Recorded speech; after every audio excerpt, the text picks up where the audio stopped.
السلام عليكم ورحمة الله وبركاته. في حلقة النهاردة هنتكلم عن الحيتان، ودي سلسلة أنا عاملها بنتكلم فيها عن كل الحيوانات اللي ربنا خلقها والحقائق اللي أنت متعرفهاش عنها. من غير كلام كتير، يلا بينا على الفيديو. معلومة سريعة عن الحوت. الحوت عزيزي المشاهد أكبر حيوان ثدي على وجه الأرض.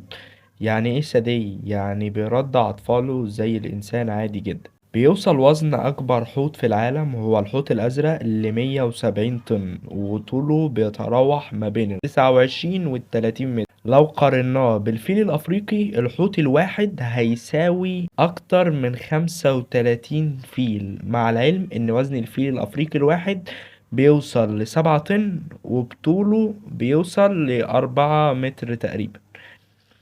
انت شايف الأرقام كبيرة ازاي؟ ده احنا لو قارنا بقى بالإنسان هنشوف أرقام خزعبلية حرفيا. أنواع الحيتان: في أكتر من نوع من الحيتان، بتختلف في الحجم والشكل والمنطقة اللي بيعيش فيها. زي مثلا كده الحوت الأحدب. الحوت الأحدب دوت حوت متوسط الحجم، بحيث إنه بيبلغ طوله ما بين 10 و13 متر، ووزنه بيتراوح ما بين 25 و36 طن. والحوت الأحدب دوت من الحيتان المميزة جدا، وتقدر تميزه بسهولة بسبب شكل جسمه التخين شوية، مع إن كل الحيتان كبيرة يعني بقولك تخين شوية.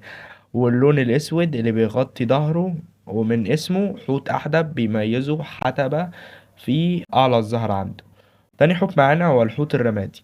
الحوت دوت بيتميز بلونه الرمادي والنقط البيضاء اللي بتغطي جسمه كله، ووزنه بيوصل ل40 طن، وبطول بيوصل ل15 متر، يعني أكبر من الحوت الأحدب بحاجات بسيطة كده. تالت حوت معانا حيتان الزعنفية، ومن اسمها بيميزها برضو زعنفتها الكبيرة وسرعتها اللي بتوصل ل47 كيلومتر في الساعة، يعني أسرع من محمد صلاح. وبوزن بيوصل ل50 طن، وطول بيوصل ل20 متر، عشان يكون الحوت دوت حوت ضخم كفاية إنه يعدي أكبر ديناصور انقرض منذ مليارات السنين. رابع حوت معانا بقى، وهو ده صلب الحلقة بتاعتنا، هو الحوت الأزرق. وهو أكبر حيوان على وجه الأرض، بحيث إن وزنه زي ما قلت لك في أول حلقة بيوصل ل170 طن، طوله بيعدي حاجز ال30 متر. تشريح الحوت الأزرق: جسم الحوت الأزرق طويل ورفيع، مش رفيع زي رفيعين اللي بنشوفهم في الشارع، لا لا، هو طويل وجسمه رفيع كده، وليه عدة ألوان متدرجة على جسمه زي الرمادي المزرق، بيفتحها أكتر ناحية معدته. جمجمة الحوت الأزرق بتوصل ل6 متر تقريبا، واللسان بيوصل ل2.7 طن، والفم لما بيكون مفتوح بيوصل لدرجة إنه ممكن يتسع ل70 طن أكل ومية في نفس الوقت. أما الزور بقى ما يقدرش ياخد كل الكمية دي، هو آخره ياخد كرة شاطئ بالحجم العادي. قلب الحوت الأزرق: قلب الحوت الأزرق بيعدي حاجز ال600 كيلو، وهو أكبر قلب شافه الإنسان على وجه الأرض. والشريان الأورطي الصدري اللي عند الحوت، طول القطر بتاعه بيوصل ل23 سنتيمتر. تخيل انت الشريان بتاعه 23 سنتيمتر، ده يمشي فيه ايه ده يكفي مستعمرة من الفراخ. طفل الحوت الأزرق ليه نصيب برضو في الكلام الخزعبلي اللي عمالين نقوله ده. طفل الحوت الأزرق عند الولادة بيوصل ل2.7 طن، نفس وزن فرس نهر بالغ وكبير. والحوت وهو صغير بيشرب كل يوم حوالي 400 لتر لبن تقريبا، يعني اللي انت شربته انت وعيلتك طول عمركم هو بيشربه في يوم واحد بس. حرفيا ده أتوبيس متنقل وربنا في المية.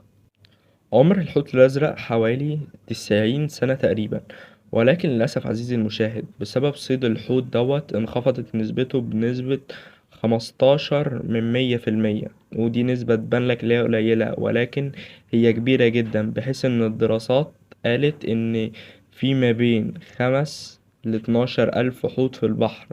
الدراسات دي كانت في 2002، يعني ممكن يكون دلوقتي زادوا أو قلوا، الله أعلم.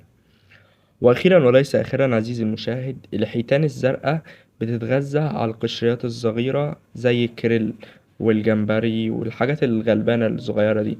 والحوت الواحد البالغ بياكل أكتر من 40 مليون كريل في اليوم الواحد، رقم كبير جدا. الحوت ده مش بيتنفس في المية زي السمك، ولكن ده بيطلع السطح كل شوية، تقريبا كل 10 دقايق، يتنفس ويرجع البحر تاني. والحوت الأزرق حيوان مش اجتماعي جدا، بحيث ان معظم العلماء ومعظم الدراسات اثبتت ان هو ما بيحبش العيشة مع جماعات، ولكن هو بيحب يعيش بمفرده هو مثلا وزوجته، وقت التزاوج بتاعهم الفترة كده وخلاص، وبعد كده بقى ايه، كل حوت يسرح لوحده. وبس كده نكون جينا لنهاية الحلقة. ما تنساش تدعمنا بضغط زر اللايك، اشترك في القناة وانت مش مشترك، ولو عندك أي سؤال مش لاقي له حل تقولي في التعليقات وبإذن الله أجاوب لك عليه. وبس كده، مع السلامة.